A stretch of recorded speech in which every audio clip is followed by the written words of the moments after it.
Vale, ya creo. Yo creo que... Vale, ya estamos. Si os parece, empezamos ya. Gracias a todos los que os habéis registrado y los que estáis atendiendo este webinar que hemos organizado desde JIC, ¿vale? Sobre activismo accionarial, ¿vale? Como sabéis, es una tendencia últimamente cada vez más creciente. Existe la posibilidad que tras esta crisis sanitaria pues pueda elevarse o incrementarse esta tendencia en España también, una tendencia que ahora Luis Guerricagoitia os comentará cuál es un poco la evolución que ha tenido en los últimos años a nivel internacional.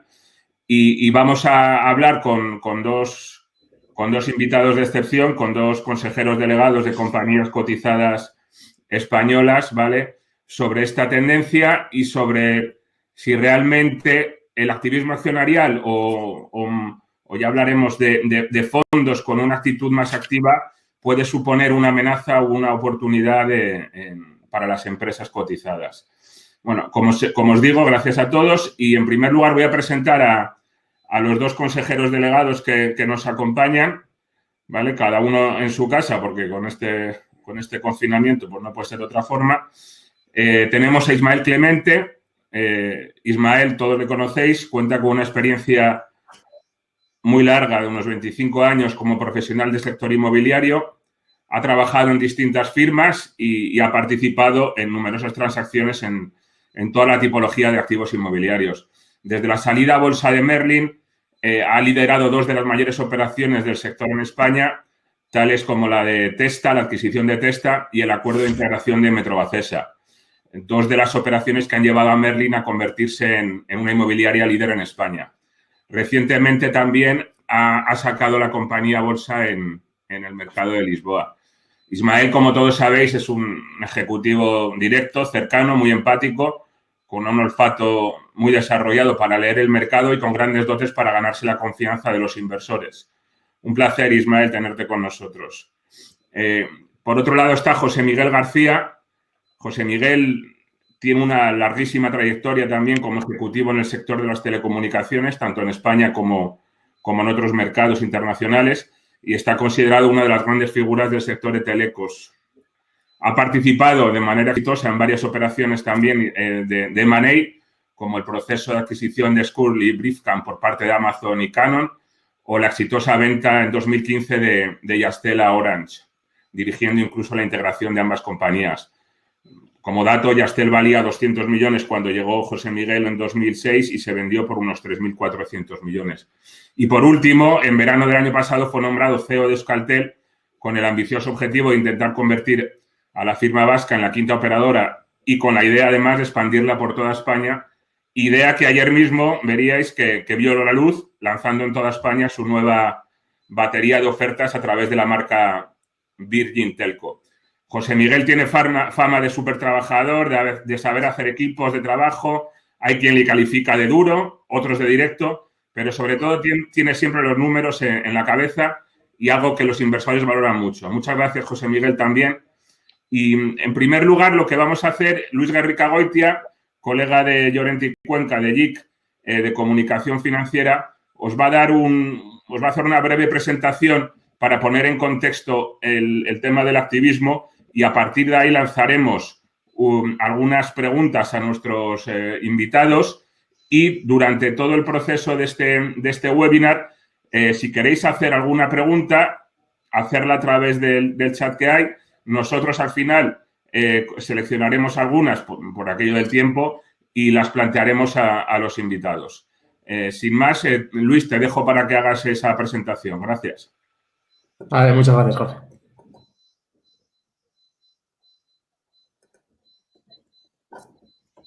Bueno, como decía Jorge, la pregunta que lanzamos un poco en este debate que abrirán luego José Miguel y Ismael es si realmente el activismo accionarial es una amenaza o una oportunidad para las compañías. Para eso es bueno hacer un poco reflexión de en qué momento nos encontramos desde el punto de vista del activismo accionarial, sobre todo en Europa y en España.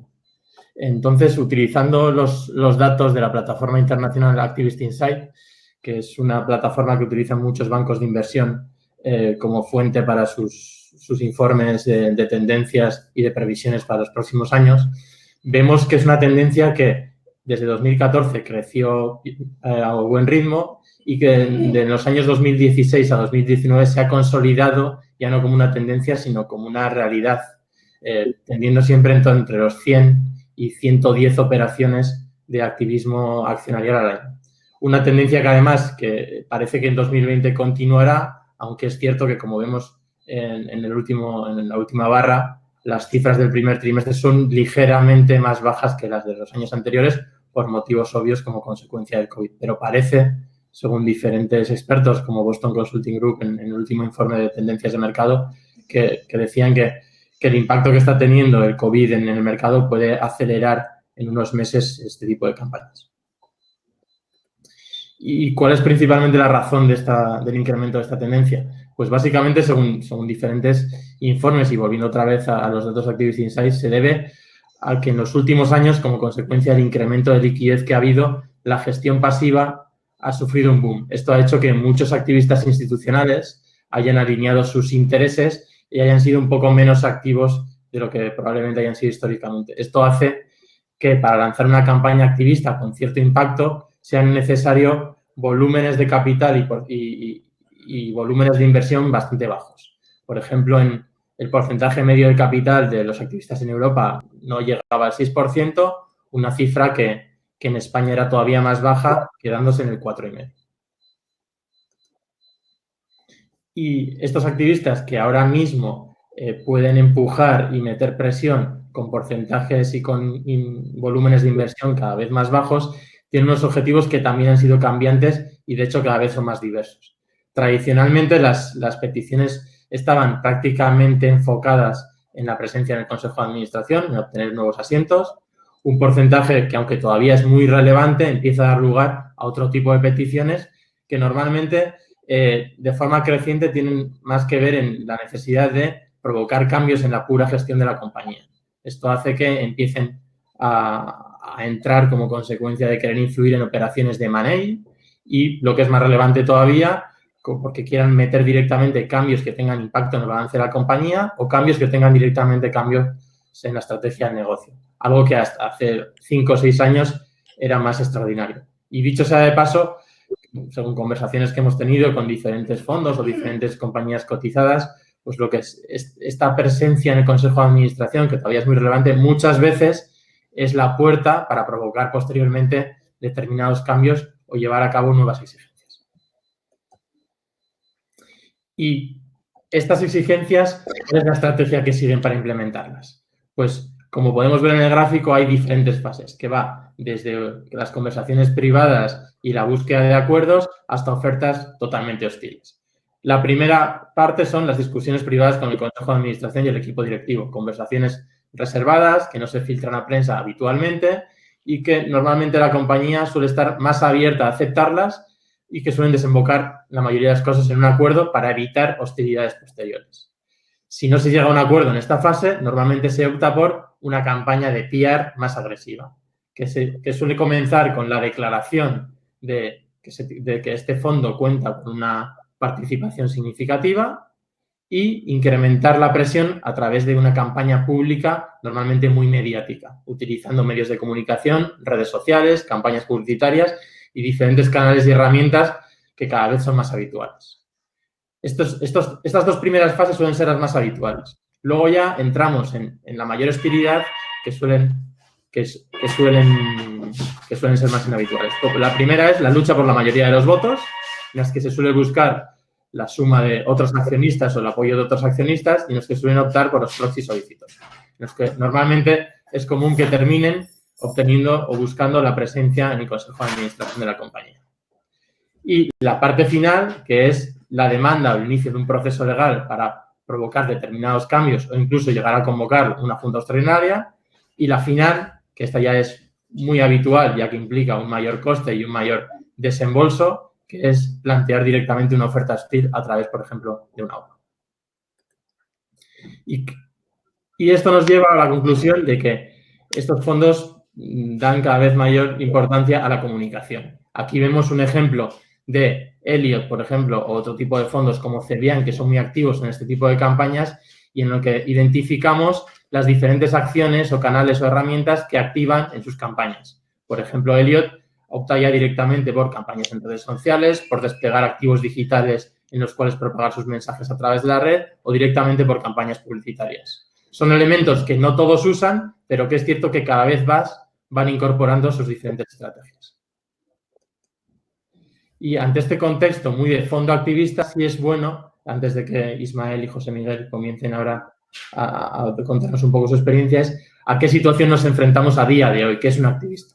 Porque es cierto que vemos que hemos pasado de una situación en la que hay campañas activistas aisladas a una situación en la que directamente el capital privado es más activo en sus inversiones. Ahí nos encontramos con los fondos activistas tradicionales, pero también con private equities o fondos de inversión que cada vez son un poco más agresivos o activos a la hora de gestionar sus intereses, con incluso gestoras de fondos que tradicionalmente tenían una actitud pasiva, pero que en determinadas situaciones donde ven en riesgo su inversión empiezan a tomar actitudes activas. Este es el ejemplo de Paramés y Cobas el año pasado con Arista, por ejemplo. Y luego empezamos a otear algunas otras tendencias que puedan incorporarse en los próximos años. Por ejemplo, la incorporación de fondos soberanos, y ahí está el acuerdo entre el Fondo Soberano de China y Blackstone para gestionar determinadas inversiones en sus países, la cada vez mayor importancia de los fondos de deuda, sobre todo en un momento como el actual, en el que el sector bancario no va a tener capacidad para financiar a todas las compañías que necesiten liquidez, o incluso fondos de inversión o gestoras de fondos con una actitud que apuestan por una gestión pasiva, pero que empiezan a poner determinados requisitos limitantes a sus inversiones. Este es el caso de BlackRock, que obviamente es un fondo de gestión pasiva, pero que ya ha fijado que solo va a invertir en compañías que cumplan determinados criterios de ESG. Y ante esto, ¿cómo debemos prepararnos? Aquí hay algunas conclusiones que extraemos del IDEAS-G que publicamos recientemente sobre las estrategias corporativas ante el capital privado, que fijan algunas claves que vemos relevantes. La primera es conocer muy bien tu masa accionarial, saber quiénes son tus accionistas, cómo se va actualizando, cómo se van incorporando nuevos accionistas y el perfil de cada uno de ellos, cómo responderían y cómo actuarían ante determinadas votaciones o determinadas situaciones. La segunda, ser la autocrítica, ser tú mismo el que identifique y el que sea más crítico con tu compañía, analizar tu propia compañía con los ojos del activista más agresivo.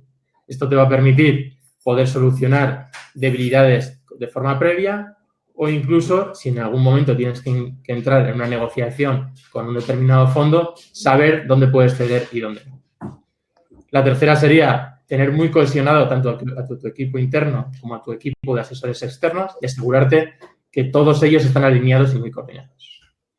Por supuesto, tener muy claro el compromiso con tus accionistas en el largo plazo, es decir, que ellos conozcan tu oferta de valor, hacia dónde quieres llegar a la compañía y que no solo estén pensando en una oferta en el corto plazo que puntualmente les pueda suponer mayor entrada de caja. Y la última es utilizar las mismas herramientas que estos mismos fondos activistas están utilizando en su estrategia, es decir, la comunicación. Utilizar la comunicación para impactar de forma muy directa al mercado. Y con esto ya le doy paso a Jorge, a Ismael y a José Miguel, que seguramente tendrá mucho que aportar en este debate. Muchas gracias, Luis. Bueno, yo primero comentar que en lo que os ha comentado Luis, bastantes de esas conclusiones están, como ha dicho, en el informe que presentamos hace un par de semanas, en el que analizábamos un poco cómo vemos las perspectivas de futuro en cuanto al posible acecho del capital privado tras el periodo de crisis en el que estamos, ¿vale? En el que muchos analistas parece que prevén que va a haber bastante movimiento, ya se verá, también hay mucha incertidumbre y todavía no está nada claro. Y en él también indicamos, lógicamente, cómo nosotros desde el ámbito de la comunicación financiera creemos que las compañías deben prepararse en este sentido. Y no digo defenderse, sino prepararse, porque muchas veces no se trata de una defensa, sino simplemente estar preparados. A partir de ahí, pues voy a lanzar ahora algunas preguntas, alguna más abierta, para que tanto José Miguel y Ismael nos contesten y luego, según vaya avanzando el debate, pues podré lanzar alguna un poco más concreta, ¿vale? En primer lugar, y es un poco el título que teníamos de este webinar, ¿vale? Os lanzo una pregunta abierta con alguna un poco más concreta, ¿vale? pero para que vosotros a partir de ahí desarrolléis como consideréis, ¿vale? ¿Creéis que la presencia de un fondo con una filosofía de inversión activa, y no digo un fondo activista, sino incluso un fondo con filosofía de inversión activa en el capital de una cotizada, es una amenaza o una oportunidad? Y en este sentido, ¿qué puede aportar en el actual contexto un inversor de estas características? ¿Puede ayudar a identificar nuevas vías de crecimiento? ¿Puede aportar una visión más transgresora? ¿Puede ser una ayuda contar con esa visión externa en el consejo? ¿Y son todos ellos perfiles interesantes o detectáis que hay algún perfil de inversor más cortoplacista y muy agresivo que puede ser perjudicial? José Miguel, Ismael, si queréis, por ordenar un poco, empieza tú, José Miguel, si quieres, y luego pasamos a Ismael, pero vamos, en cualquier caso, vamos hablando como consideréis. Muchas gracias. Vale, pues muchas gracias, Jorge, y gracias, Ismael, por dejarme el turno. Yo definitivamente creo que es una oportunidad, ¿no? Hay un término aquí que estamos hablando de comunicación, que es el término activismo, que creo que conlleva connotaciones negativas, por regla general, cuando creo que realmente esto es una actividad bastante normal del mercado, ¿no? De private equity. Yo afortunadamente, como llevo conviviendo con private equities y en la transformación de empresas desde el año 93, donde no sé si activismo, pero simplemente con fondos que por alguna razón u otra pues, se han implicado en las empresas o han invertido en las empresas y se han implicado en forjar o en definir un proyecto de creación de valor, ¿no? Que al final es lo que quieren hacer. Y creo que me quedo con la última transparencia de Luis, donde perfectamente ha definido los pasos, ¿no? Los pasos que verdaderamente ocurren, ¿no? Pues que dentro de ese conjunto, si la empresa tiene una verdadera proyecto, porque al final lo importante de esto es que las empresas tengan un proyecto, ¿no? Y que ese proyecto abarquen el conjunto de accionistas adecuado para ese proyecto, ¿no? En el momento que a lo mejor un proyecto en particular no tiene a los accionistas propicios, a los inversores propicios, ahí es donde puede empezar a haber pues problemas, ¿no? O diferencias de opiniones. Entonces, ese proceso de conocer a los accionistas, de tener esa autocrítica, de tener un buen plan muy detallado y asegurarse de que si hay debilidades, cuáles son y perfectamente comunicarlos a los inversores y de tener implicar directamente a sus accionistas y luego, por supuesto, la comunicación y tenerles implicado diariamente, eso es lo que normalmente suele evitar los problemas desde mi punto de vista, ¿no? Y yo he tenido, afortunadamente, desde el año 93 que participé con un fondo, curiosamente, la primera vez que un fondo me pidió que les ayudara a transformar una empresa, que en ese caso era una empresa británica que se llama Cray Doughty, el grupo Doughty Cray, pues me impliqué, acabamos haciendo un management buyout en esa operación, transformando la empresa y luego se la vendimos a Cable & Wallace. En Cable & Wallace también estuve implicado con los principales inversores, igual, transformando.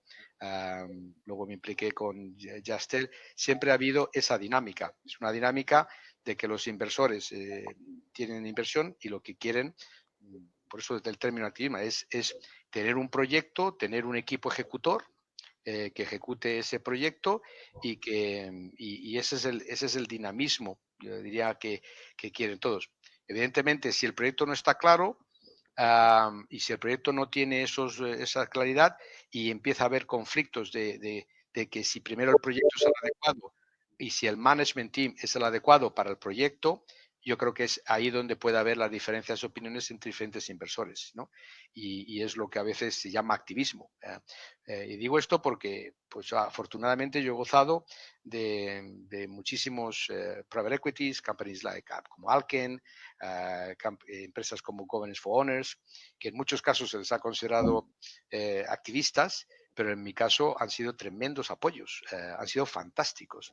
Y además yo siempre digo que cuando un fondo se implica, por ejemplo, pues en España, en una empresa española, a mí me parece eso fantástico. Eso quiere decir que tenemos un activo que es atractivo para el institucional internacional que evidentemente atrae por algunas razones y eso es una oportunidad. Eso es una oportunidad. Y, por supuesto, está en manos digamos, del equipo, del consejero delegado, igual que con el consejo, de atraer ese tipo de fondos porque aportan ideas internacionales, aportan capital, como todos sabemos, aportan experiencia, en muchos casos de financiación, incluso de internacionalización. O sea, todo eso son oportunidades.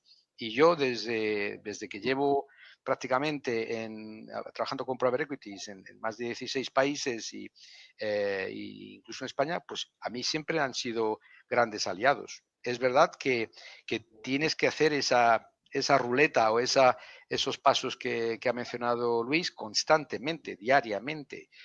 No te puedes relajar ni un solo minuto porque lo que tienes que tener es muy alineados a tus inversores, pero igual que cualquier otra empresa, ¿no? Entonces, esta es mi visión, ¿no? Y por supuesto puedo dar ejemplos, pero me gustaría también dar paso a Ismael antes de dar más ejemplos. Muchas gracias, José Miguel. Ismael, un poco la visión que tú tienes, aunque tú no has trabajado directamente con fondos activistas o no has tenido esa experiencia, pero sí que me imagino que en tu experiencia los fondos con una actitud más activa sí que han tenido protagonismo. Sí, mi experiencia con el activismo es mucho más moderada que la de José Miguel. Durante mi etapa larga en Private Equity, pues alguna vez fui activista yo mismo en algún día donde tomamos una participación en el capital planteándonoslo como una operación de Private Equity, introdujimos cambios, metimos un equipo de gestión nuevo encabezado por Pere Viñolas y al final pues se le acabó extrayendo mucho valor para satisfacción de todos. La compañía se acabó vendiendo varios años más tarde a Sonae y a ING y bueno, pues quedó todo el mundo contento, incluyendo los fondos de pensiones vascos que estaban originalmente en el capital y daneses, a los que les salió bien económicamente la operación. Como sufridor del activismo, la verdad es que tengo mucha menos experiencia. Al principio, recién cotizada Merlin, como en el año 2014 nadie creía en España, pues todo el capital que teníamos era pseudoactivista, porque eran casi todos hedge funds. En nuestra primera Junta General de Accionistas, pues creo que el 82% de nuestro capital eran Alternative Investment Managers, que es como eufemísticamente se denomina a los hedge funds. Por tanto, algo de experiencia sí que tuve con ellos. Tuve a 1, 2, por lo menos 3 representados en el Consejo de Administración y mi relación con ellos en aquel momento de vida de la compañía fue inmejorable siempre, porque lo que buscaban obviamente era la maximización de su valor. Yo, como estaba perfectamente alineado desde un punto de vista económico, accionarial, con la maximización de valor de la compañía vía planes de compensación, pues también quería lo mismo.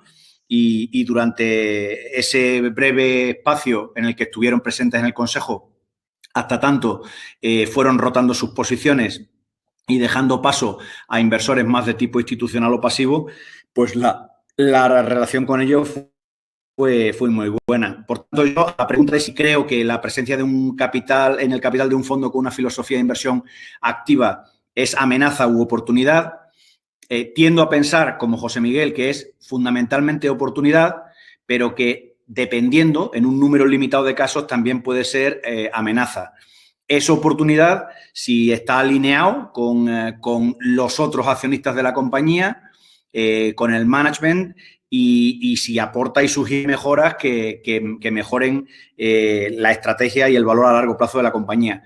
Puede llegar a ser perjudicial si impone su línea de actuación o su visión y esto va a depender mucho del porcentaje que tenga. No hay que olvidar que un accionista de estos que denominamos activos, holder.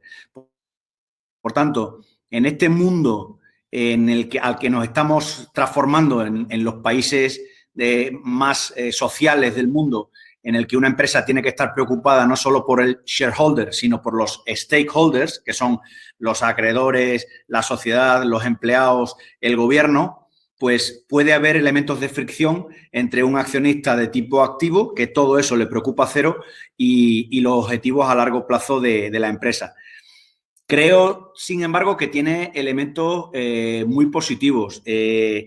Identifica efectivamente, como tú decías antes, a veces vías de crecimiento que no se te habían ocurrido, aporta ideas y puede aportar capital de tipo contrarian, que es lo más difícil de encontrar muchas veces en el mercado. Es decir, en los mercados financieros todo el mundo presume y dice que es contrarian. La realidad es que el 99% de los inversores son trend followers. Solamente identifican una tendencia y se suben en ella. Es rarísimo el inversor que realmente invierte de forma contrarian. Pues uno de los pocos que puede hacerlo es un inversor de este tipo.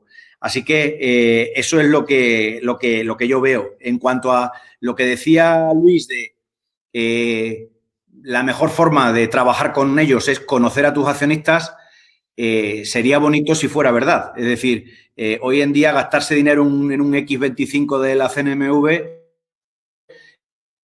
es una completa tontería, porque después te acabas creyendo que tus accionistas son Bank of New York Mellon y State Street, porque solo aparecen los custodios, los depositarios. Con lo cual, tienes que hacer tienes que gastarte una pasta en una identificación privada de accionistas que es imperfecta porque se basa en encuestas y llegas a identificar con suerte el 80 o el 82% de tu capital. Esto yo creo que es profundamente injusto. Es decir, creo que debería haber algún tipo de regulación que estableciese pues alguna condicionalidad a la hora, por ejemplo, de cobrar dividendos a la identificación del accionista, porque es completamente injusto que un manager tenga absolutamente auditadas todas sus cuentas personales, familiares, tenga que declarar cualquier movimiento que hace con acciones, etcétera, y que tú en ningún momento sepas quiénes son los accionistas de una empresa cotizada ni a qué te expones cuando vas a una junta general. Gracias, Ismael.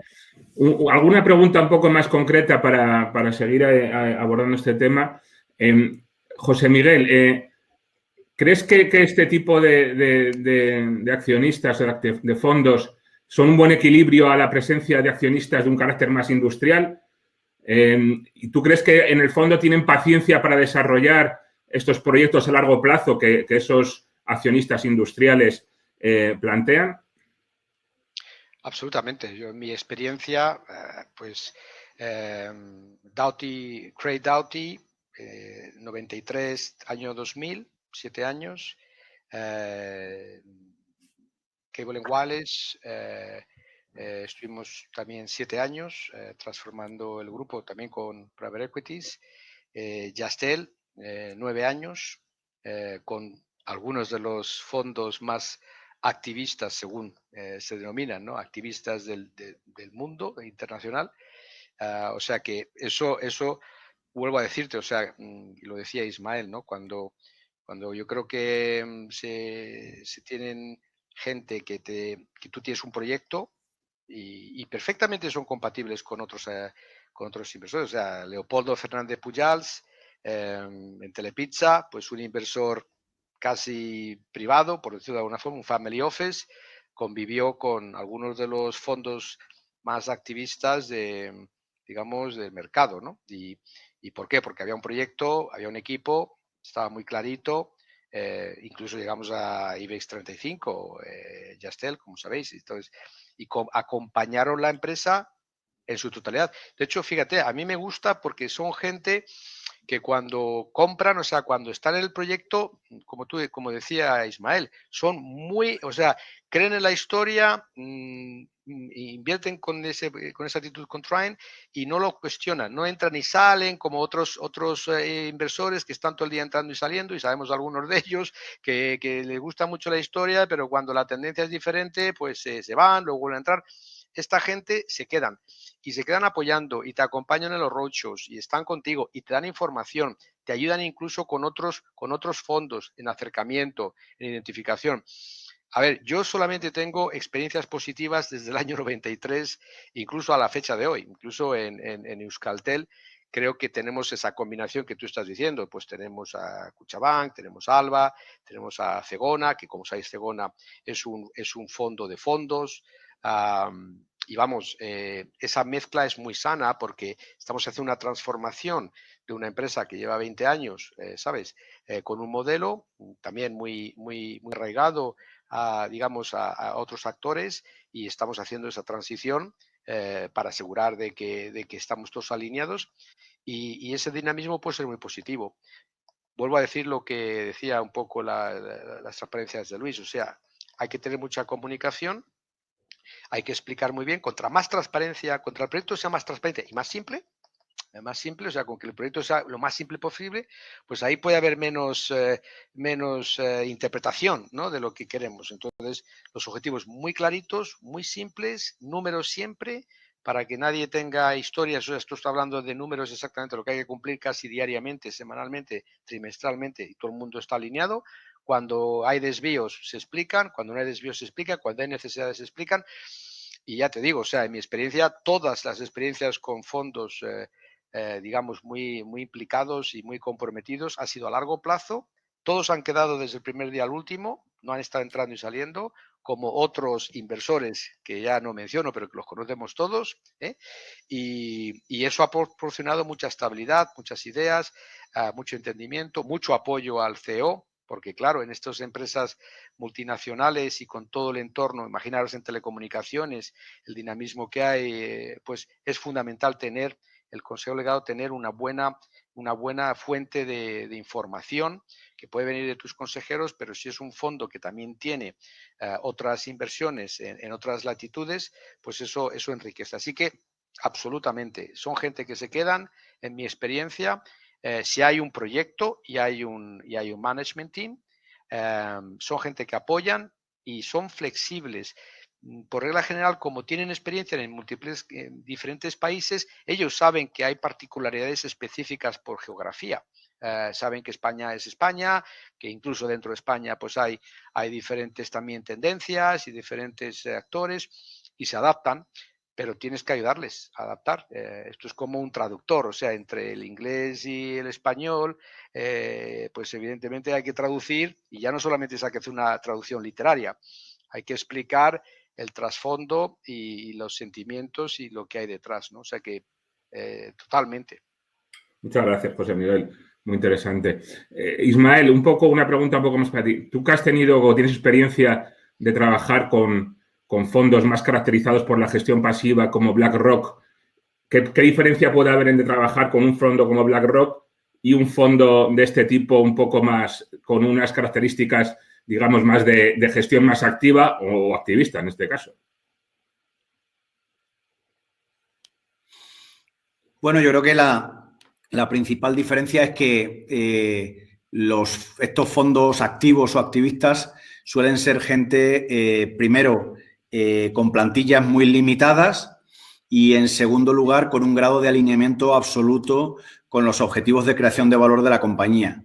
Eso significa que cuando necesitas consultar algo o hablar algo, normalmente hablas con una sola persona que suele tener un poder de decisión semi-absoluto. Algunas cosas de altísimo importe las tiene que consultar con su comité de inversiones, pero normalmente tiene bastante discreción sobre lo que se hace en su proyecto, es decir, en tu compañía, y son rapidísimos. Entonces, eso es bastante bueno, esa es la parte buena. Cuando trabajas con un megafondo long only, para empezar, no suele utilizar un único vehículo de inversión, sino que el 60 o el 80% de la exposición que tiene contigo la tiene con fondos que son algorithmics, que son robóticos, es decir, que no hay nadie al otro lado de la línea de teléfono. Luego sí que tiene siempre pues en España, algún small cap, porque en España los tamaños que tenemos son los que tenemos, algún small cap o algún específico por sector invertido contigo, que sí que tiene un fund manager con el que puede hablar, pero ese fund manager está sujeto pues a una organización mucho más grande, más jerárquica, más ministerial a la hora de tomar decisiones. Y encima, últimamente, con la lacra de que la decisión económica se ha separado de la política, y entonces al fund manager no le permiten votar en las juntas, sino que eso se ha externalizado la toma de decisión se ha externalizado en el proxy advisor, Y el tío que controla el corporate governance en estos fondos se le ha contratado ex profeso para eso y no se le tiene para nada alineado con los objetivos globales de la inversión. Es decir, ese tío cobra un fijo y le han fichado de algún organismo público hace poco y le tienen ahí trabajando, opinando sobre el corporate governance de diferentes compañías. Entonces, la desalineación es patente. Ese tío suele ser un tío que está cabreado con el mundo porque gana poco. Y bueno, pues se fía a pie juntilla de lo que le dicen los proxy advisors, etcétera, y eso crea un nuevo mundo al que nos tenemos que ir acostumbrando poco a poco. Me has quitado la pregunta que te iba a hacer sobre los proxy advisors. Alguna vez ya hemos leído y hemos oído alguna actitud un poco más crítica sobre su papel. Tú, José Miguel, también tienes una opinión sobre si estos proxy advisors tienen una labor como elemento de movilización o influencia en las decisiones de una compañía, o no crees mucho en ese papel. Vamos, Ismael lo ha resumido. Voy a ver si capto esas palabras y las copio, si me permite derechos de autor, porque lo ha dicho perfectamente. O sea, es que es así. Y es para una empresa, fíjate, me preocupa eso mucho más que los fondos private equities que se implican y que quieren estar, porque tienes la situación donde el fund manager, como ha dicho, está súper contento. Tienes la situación de fíjate, de un fondo long only, que el fund manager le encantas. Incluso cuando estás haciendo transformaciones, a pesar de que es long only, que va puramente dividendo, el tío le encanta el y te incrementa. Te incrementa por encima de un nivel y ya la ha cagado, porque entonces viene y le quitan la decisión de voting. Entonces, todas las decisiones que tú estás haciendo, porque estás transformando y quieres que la empresa vaya bien, viene el proxy y dice, no, yo voto en contra de todo. Y le dices al tío, pero si tú estás de acuerdo con todo lo que estamos diciendo, pero el proxy, entonces se crea ahí una especie de deadlock que además es imposible, o sea, porque no quieren hablar contigo, o sea, el fund manager habla contigo, te da la razón en todo, pero el del vote right, que es un tío frustrado, como ha dicho, es que lo ha descrito perfectamente Ismael, es un tío que está frustrado, es que no quiere hablar con nadie, con el mundo. Y como encima venga una tendencia mundial de estas raras, le importa ya un rábano lo que esté pasando localmente y que tú, por ejemplo, pues seas anticíclico o que, por ejemplo, te puedas beneficiar, como en este caso de un COVID. O sea, hay situaciones que eso, fíjate, eso es más difícil de gestionar que la relación, por ejemplo, pues con fondos que lo que quieren al final es creación de valor. Eso, y además es una cosa que estamos los dos frustrados porque es que estamos todos los días, gastamos un montón de horas con nuestra gente tratando de gestionar esto y es que no te ves forma de llegar a eso. Hay una especie de deadlock. Y eso, fíjate, es algo que definitivamente se va a tener que mejorar o cambiar porque es muy disruptivo, es muy... te puede parar. Tienes una votación, todo el mundo está de acuerdo, pero curiosamente en el mejor caso se abstienen, pero que muchos votan en contra. Porque hay un tema ahí que no les ha gustado, que por cierto tú lo tienes que tener porque es específico. Por ejemplo, pues los planes de incentivos, que Ismael lo ha mencionado muy bien, o sea, para alinear a todo el mundo tienes que tener planes de incentivos, pues en estos son súper particulares, quieren excluir a todo el mundo, que curiosamente son la gente que tiene que estar porque tienen que estar alineados con el objetivo. Bueno, ahí hay una especie de conflicto que no tiene mucho sentido porque los inversores están de acuerdo con la política de empresa, pero sin embargo no coincide con las políticas que tienen los proxies.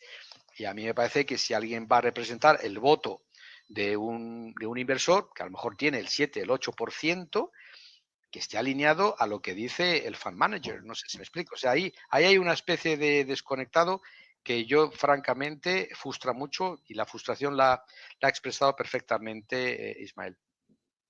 Gracias, José Miguel. Ahora voy a lanzar un par de preguntas más para los dos, ¿vale? Y ya lo uno a alguna pregunta que está llegando a través del chat de alguno de nuestros invitados, ¿vale? La primera, Ismael, si quieres empieza tú.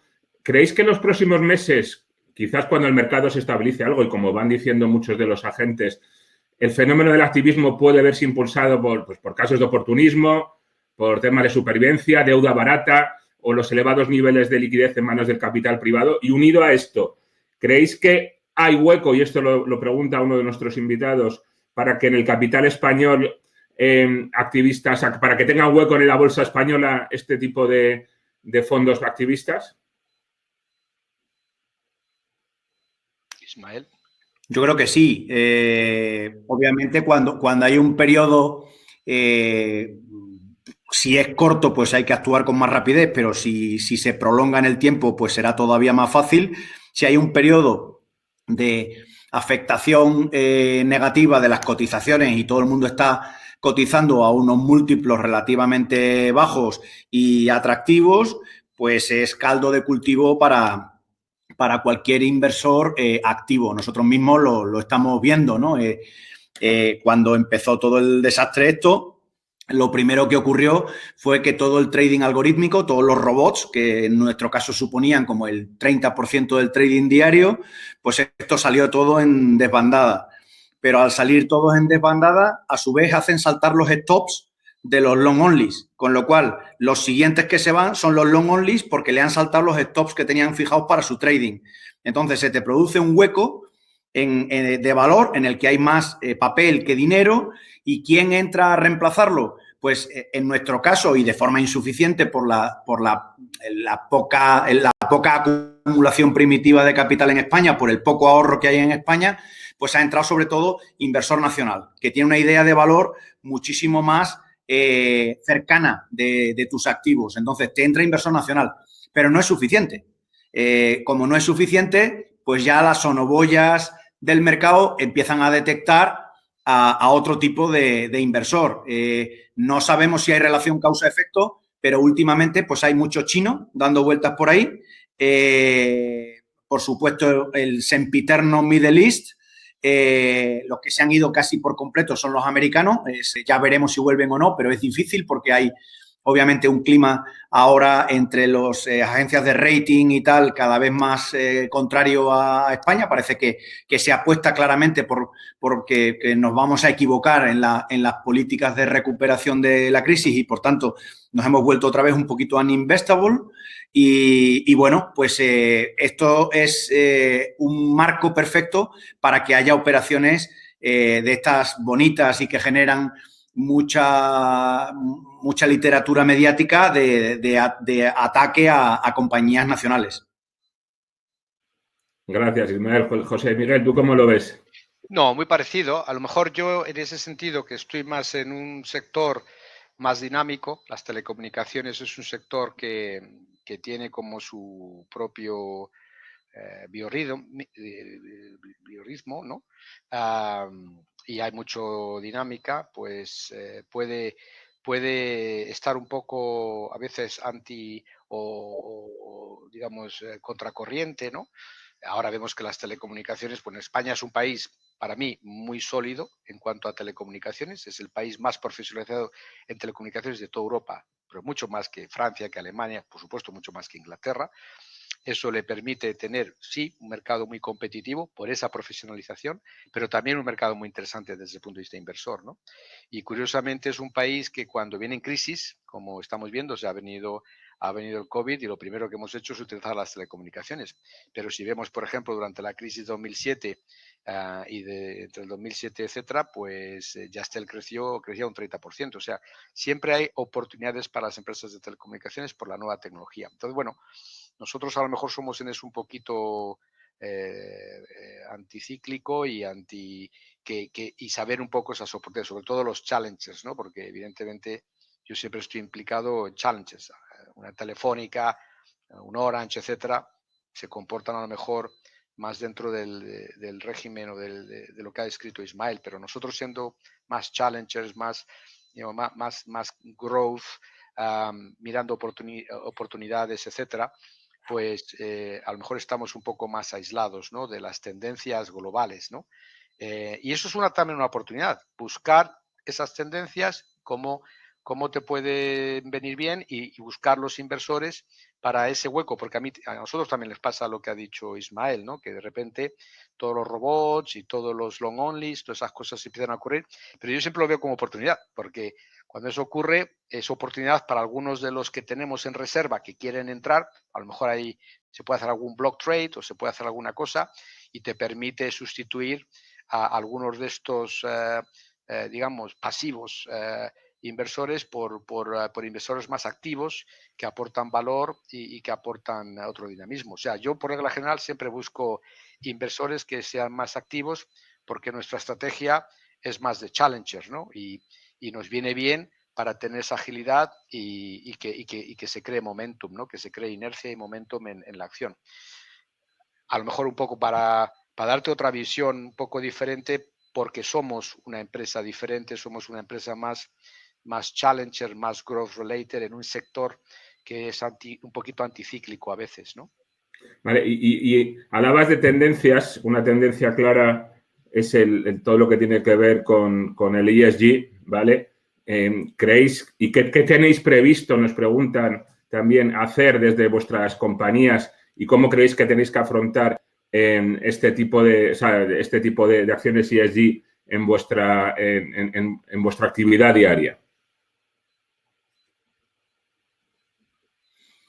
Bueno, yo creo que todos nos estamos adaptando al nuevo entorno. En general, casi todos también hemos empezado ya hace tiempo a hacerlo. Y bueno, pues en los próximos años va a ser una tendencia. También es verdad que esa tendencia que cada vez trae más la política a la empresa, se van produciendo bajas. O sea, al final, si miramos lo que ha ocurrido en Estados Unidos, el número de acciones cotizadas ha disminuido sensiblemente desde, creo que se mide en series desde 1980. Hay muchas menos acciones cotizadas en el mercado. Eso es debido, en primer lugar, a los programas masivos de recompra de acciones propias, pero también a un montón de compañías cotizadas que se han echado en manos del capital riesgo porque ya no merece la pena estar cotizado. Es decir, llega un momento en que si todo el ruido a tu alrededor, si toda la influencia de la política en la gestión de tu empresa empieza a superar a la propia concepción empresarial del negocio, pues tienes dos posibilidades. La primera, si claramente no tienes una concepción patrimonial de tu puesto ni de tu cargo, es pirarte. O sea, te vas con la música a otra parte, te jubilas o te dedicas a otra cosa. Pero en otros casos hay directivos que lo que hacen es, dicen, bueno, pues ya que me piro pero me inmolo. Es decir, cogen la compañía y se la sirven en bandeja a un capital riesgo para que la descotice y dejar de seguir sujeto a la esclavitud de las opiniones e influencias de gente que no ha puesto un chavo en el capital de tu empresa, pero que pretende dirigirla mediante ese tipo de teorías a las que hacías referencia. Sí, bueno, en nuestro caso no es siendo muy tecnológico, siendo muy... Hay un poquito, pero sí, no es relevante. No suele ser relevante porque al revés, entendemos de que la tecnología y ahora con cosas como, no lo sé si cuando empecemos a introducir cosas como la Artificial Intelligence y el Machine Learning, andan por ahí algunos un poco con eso, no lo sé. Espero que no. A lo mejor no tendría que haber ni mencionado ahí en este foro, porque a veces es mejor de no hablar de ciertas cosas, ¿no? Pero en principio esperemos que no, pero esa es la única sí que de vez en cuando se entra en foros que desde mi punto de vista los que hablan es porque no entienden ni la tecnología, ni las oportunidades, ni las empresas, ni los sectores, pero no hemos tenido afortunadamente, por lo menos en el entorno en el que yo me he movido, que siempre es el challenger, que siempre es una empresa que está en transformación, que tiene que crecer, porque incluso puede ser un activo que necesita esa transformación para verdaderamente... Entonces, normalmente no entran estos tópicos porque hay otros temas mucho más serios, más graves que les preocupan más, ¿no? O sea, entonces realmente no entra. Pero, como te he dicho, empiezan a ver... Acuérdate que también hubo el tema del network neutrality, que se puso muy de moda durante un par de años y nos tocaron las narices, todo desde Estados Unidos. Luego resulta que permitieron a los Amazones y a los Googles y a los YouTubers hacer lo que les da la gana. Nos complicaron a los europeos un montón con todas estas tonterías del network neutrality, pero sin embargo, venía desde Estados Unidos, luego sin embargo, pues montaron las OTTs más grandes del mundo y ahora mismo controlan el mundo, todo lo que es el mundo del OTT. Pero bueno, ese es el tipo de tendencias que en Europa tenemos que ser mucho más listos, porque a veces somos un poco, no sé, gullibles, o sea, queremos ser tan puristas que acabamos haciendo el indio desde mi punto de vista. Entonces, tenemos que tener cuidado. Hay una tendencia al día de mañana, curiosamente, otra vez de Estados Unidos, diciendo que la inteligencia artificial y la machine learning es muy mala, que tenemos que tener... Entonces, nosotros aquí en Europa la legislaremos desde Bruselas, hasta nos impondrán un montón de regulación y luego los señores de Estados Unidos harán lo que les da la gana. Y perderemos otra vez el mercado, como nos ha pasado con la cloud, como nos ha pasado con el OTT, etcétera, ¿no? O sea, en Estados Unidos es un cartel en telecomunicaciones, hay 4 empresas, aquí tenemos 600 empresas de telecomunicaciones en Europa, porque hay una señora en Bruselas que insiste que así es como tiene que ser. No somos capaces de invertir en 5G, no tenemos ningún desarrollo de inteligencia artificial, todo lo controlan los chinos, Estados Unidos, Israel, pero bueno, aquí somos súper sostenibles. Entonces, este es el tipo de cosas que hay que cambiar en Europa. Nosotros a lo mejor desde el punto Challenger, la única que vemos así es que, pues que no se rayen con cosas como el Machine Learning. Tendríamos que estar liderando el Machine Learning en Europa. Tendríamos que tener como mínimo un OTT europeo. Es que no tenemos ni uno. Son todos americanos y chinos. Este tipo de cosas, pues es el efecto que dice Ismael. O sea, acabamos haciendo con todo perdón, el gilipollas. Entonces, es importante que no nos enrede. Por eso he mencionado el tema de inteligencia artificial. Olvidaros, no he dicho nada. Dejarme la inteligencia artificial y el machine learning tranquilito. Porque si no, alguno dirá por ahí, sí, eso va a ser socialmente un desastre, vamos a regularlo. Y viene la señora Vestager y nos jode el tinglao. Así que mucho cuidado en eso. Yo diría que Europa tiene que ser más lista, tenemos que quitar regulación, como hacen los Estados Unidos, eso es un cártel, nadie se queja de eso. Sin embargo, vienen por aquí, quieren evitar que Huawei nos proporcione tecnología, porque resulta que es 10 veces más barata que la americana, pero ¿sabes? Ese es el tipo de cosas. Cuidado con esas tendencias. Nosotros la vemos un poquito, pero afortunadamente somos capaces, a mi nivel, a nivel de, digamos, de challenger, de escurrirlo, ¿no? Pero sí afecta a empresas como Telefónica y empresas como Orange y como Vodafone se sufren contra sus contras activos americanos. O sea, tenemos empresas americanas de telecomunicaciones que andan por el mundo, bueno, Google o Amazon, pues hacen lo que les da la gana y nadie les pide ningún tipo de responsabilidad. Ese es el tipo de riesgos que tenemos que tener. Sí, te doy mi perspectiva desde mi ángulo, que es un poco a lo mejor particular, pero que yo creo que va muy en línea con lo que ha dicho Ismael. Vale, si os parece un par de preguntas para acabar de los asistentes, ¿vale? Y las dos últimas yo creo que las voy a hacer unidas porque van en relación a lo que es la generación de valor, la creación de valor de las compañías, ¿vale? Uno de nuestros invitados nos hace referencia a un estudio de la Escuela de Negocios EC de París, ¿vale? Que hablan de la destrucción de valor en cuanto a empleos en el momento que se produce la entrada de un hedge fund activista, nos dice, en el capital de una empresa. Nos pide si podemos poner algún ejemplo de creación de valor y de empleo. Y por otro lado, uniendo a esa pregunta, otro de nuestros invitados, ¿vale? Habla sobre el tema del stakeholder capitalism y si pensáis que ese stakeholder capitalism puede ser utilizado como una excusa de los equipos gestores enquistados que no generan valor. Eso es un poco, yo creo que la relación que tienen las dos preguntas. Y si os parece, acabamos con estas dos preguntas y luego nos despedimos de todo el mundo. Bueno, la primera es fácil. Es exactamente lo que yo decía antes. Un hedge fund o un fondo activista lo que busca es el shareholder value.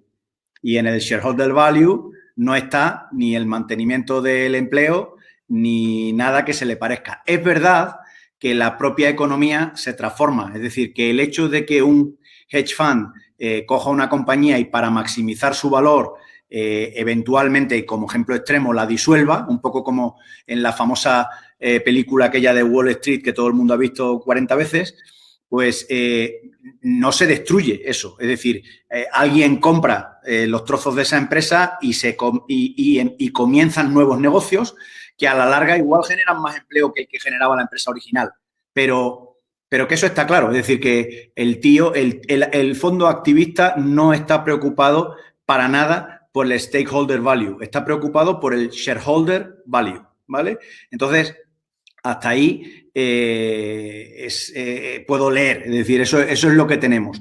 En cuanto a la segunda, pues también estoy de acuerdo, es decir, que si estás acomodado y te atacan y ves que te mueven la silla, pues puedes reaccionar echándote en manos de cualquier cosa de letras, pero no de ciencias. Es decir, puedes decir que esto está mal por esto, por lo otro, pero en realidad lo que pasa es que has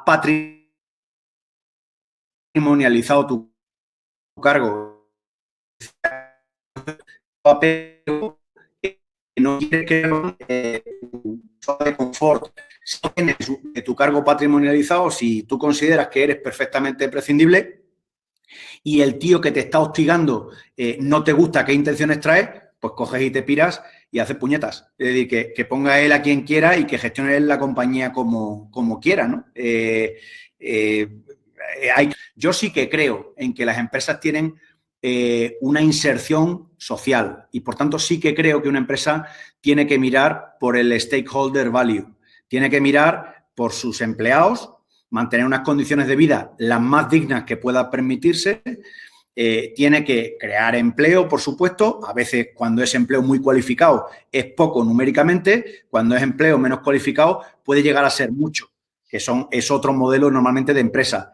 Creo que una empresa también se debe a sus financiadores. Los financiadores también han puesto pasta en la empresa. La han puesto de otra forma, pero la han puesto. También tú te debes a tus financiadores, te debes al Estado, que también es acreedor tuyo por vía de impuestos, en lo que le toque. Por tanto, tú tienes una inserción en la sociedad y tienes que mirar por todas las aristas de ese poliedro. Pero, oye, mientras el sistema capitalista sea el sistema capitalista, la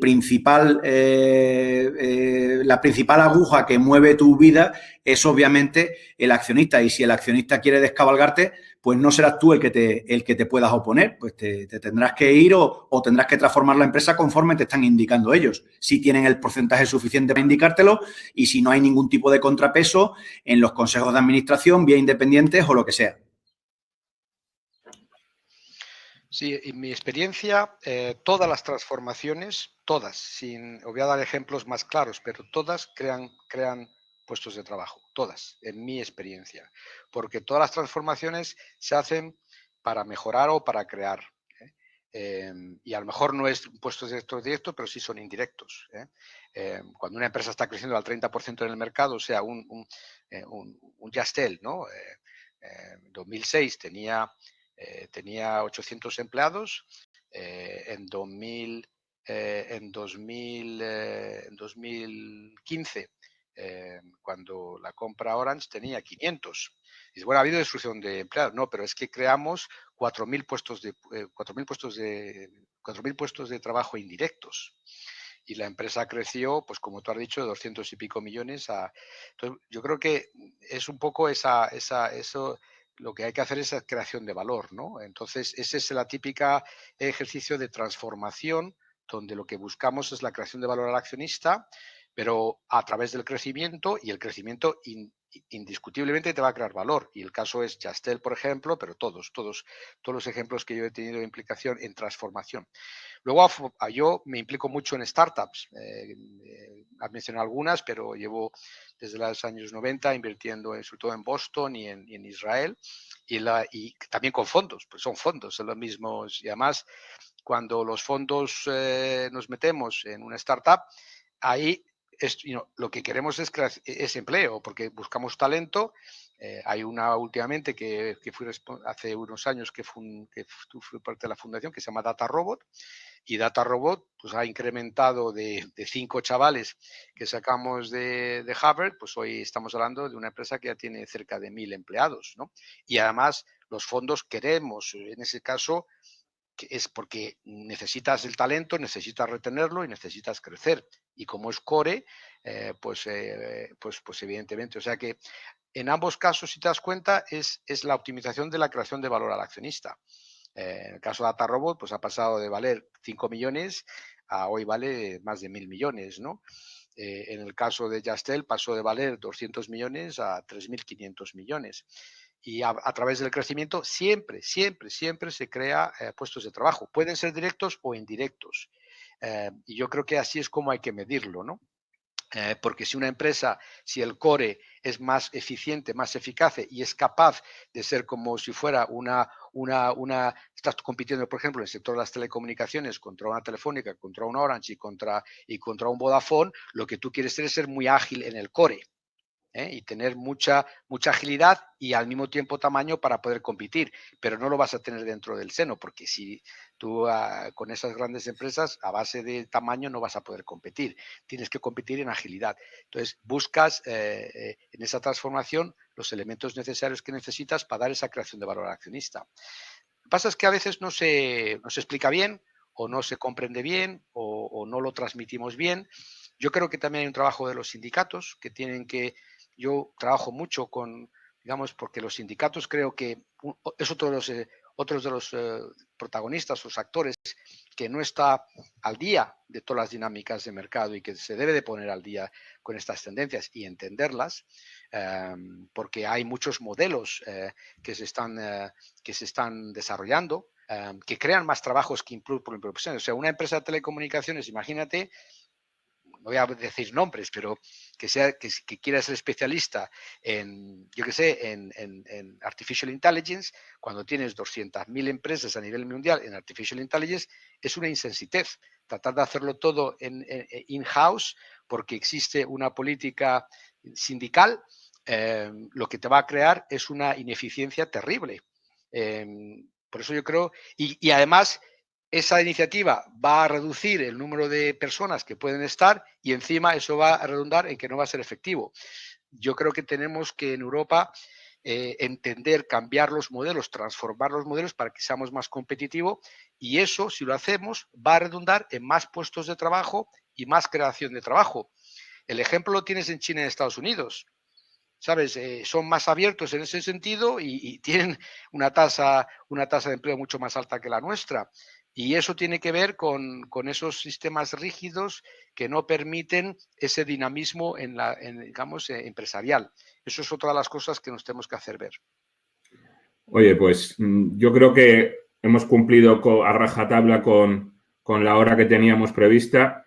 Yo creo que ha sido interesantísimo y agradecer muchísimo y el placer que es contar con Ismael y con José Miguel, con la claridad con que sobre todo expresan su conocimiento y sus ideas. Es absolutamente inspirador. Esperamos para todos los que habéis asistido que haya sido útil. Creemos que está claro que las compañías cotizadas tienen que prepararse ante lo que pueda venir. No digo más que eso, prepararse, estar preparadas, ¿vale? Y ahí cada uno que lo entienda como quiera. Y por otro lado, comentar que la grabación del webinar a todos los que os habéis registrado os llegará vía email para que podáis contar con ella. Por último, vuelvo a decir, José Miguel, Ismael, Luis Guerricagoite también, que también ha hecho una exposición muy buena. Muchísimas gracias a todos los asistentes y esperamos hacer otro webinar en próximas fechas que os pueda resultar de interés también. Gracias.